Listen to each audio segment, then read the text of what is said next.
Il a indexé la Côte d'Ivoire sans apporter le minimum de preuves, comme le disait Guébri. Il dit à la Côte d'Ivoire, mais attendez, soyons sérieux.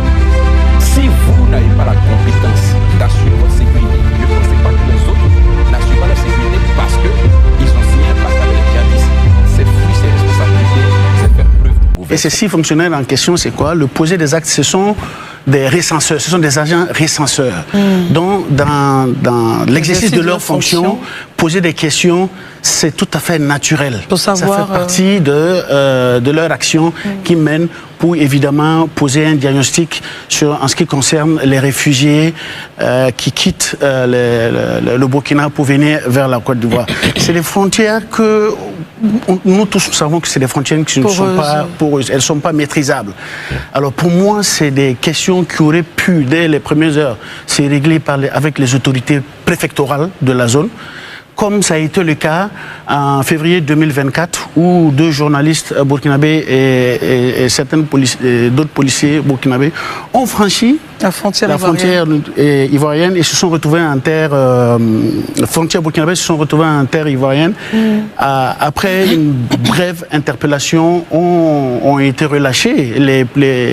L'information est remontée jusqu'à Abidjan et après vérification, on a vu que il n'y a pas un danger particulier, il n'y a pas un impact particulier de la présence de ces personnes-là en territoire ivoirien et l'ordre a été donné de les libérer. Très bien. Alors, donc ce qu'il faut comprendre est que pour terminer, c'est toujours dans la dynamique et dans cette interview, le capitaine Ibrahim Traoré a dit qu'il espérait que depuis la libération des 6 gendarmes, excusez-moi, pas de 6 gendarmes, des gendarmes qui avaient été arrêtés aussi en territoire, en frontière burkinabé, il espérait que des civils burkinabés arrêtés en Côte d'Ivoire, en terre ivoirienne, devrait être libéré et qu'il y a un qui est mort dans une prison non conventionnelle en faisant cas de l'affaire Alino Faso que tout le monde a vu, que l'État ivoirien a pris le soin de bien communiquer du début de l'affaire jusqu'à la fin. Est-ce que cette affaire de 6 fonctionnaires qui, je précise, sont des civils, doit être une pression supplémentaire, on doit la transformer en affaire d'État? Moi, je ne pense pas. Très bien. Herman? Bon, il a bien fait... de poser le contexte et tout ça. Poser le contexte qui est 3 ans du président Ibrahim à la tête du Faso. Maintenant, je suis d'accord avec Guébré que 3 ans, c'est peut-être la tache noire de ce régime-là, ne pas pouvoir céder le pouvoir à des forces civiles. Mais dire que le gars, le président burkinabé n'a pas donné de bilan chiffré, bon, je ne sais pas si c'est la même interview qu'on a suivie. Je vais revenir sur certains éléments. Parce qu'il y a quand même des thématiques sur lesquelles Ibrahim Traoré est resté. La sécurité et la défense, politique, société, diplomatie et l'AES, la géopolitique régionale et internationale, l'économie et le développement. Mais sur la question du social et de la gouvernance économique, il y a justement des chiffres que je voudrais qu'on partage. Il a pu, dans son bilan, qu'il a pu relever le budget de 1200 milliards de francs CFA en 2022 à 3000 milliards de francs CFA en 2024. Ça, c'est un point. Il a parlé de la transformation artisanale du coton. Aujourd'hui, de plus en plus, on voit que même il y a comme un certain élan vers l'usage comment vous appelez ça? Le faso d'Anfani dans tous les secteurs. On voit, même au niveau de l'agriculture, on constate quand même des transformations à ce niveau-là. Il a parlé même de la question minière. À 150 tonnes d'or par an. Au total?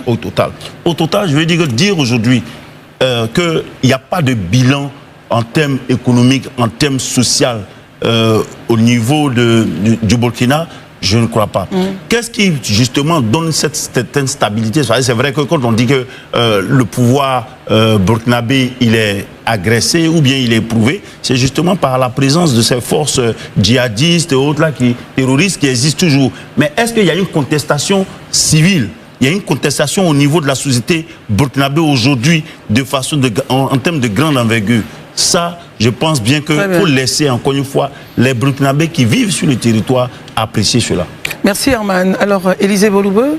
Ouais, mais si on va essayer de faire de la magie, parce que il y a Macky Sall et on va aller très vite. Moi, je suis quand même étonné. Et quand j'entends Herman dire que on va laisser les Burkinabés qui sont sur place eux-mêmes tirer leur bilan, mais lui, il prend pas la peine de faire du bilan, il prend la peine de reporter ce qu'ils se disent.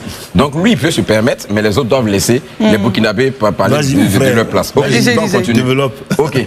Moi, je pense que, tu sais, quand un chef d'État prend le pouvoir, il prend le pouvoir avec un objectif, avec une vision.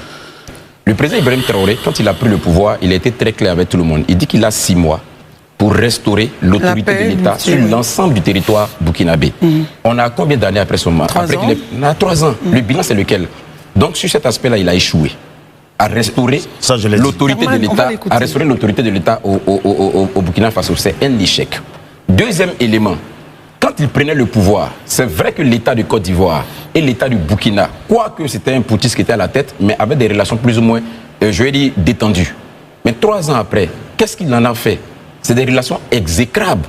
Et chaque fois qu'il a pris la parole, il a indexé la Côte d'Ivoire sans apporter le minimum de preuves, comme le disait Guébri.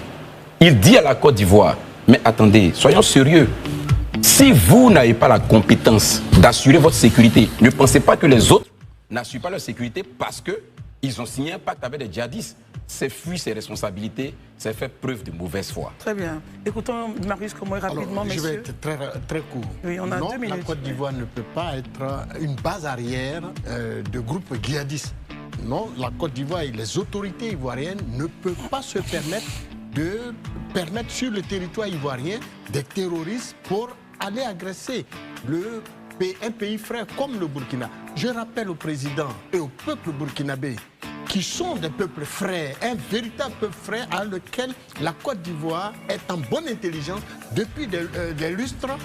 Nous vivons ensemble avec plus d'1 million de Burkinabés en Côte d'Ivoire.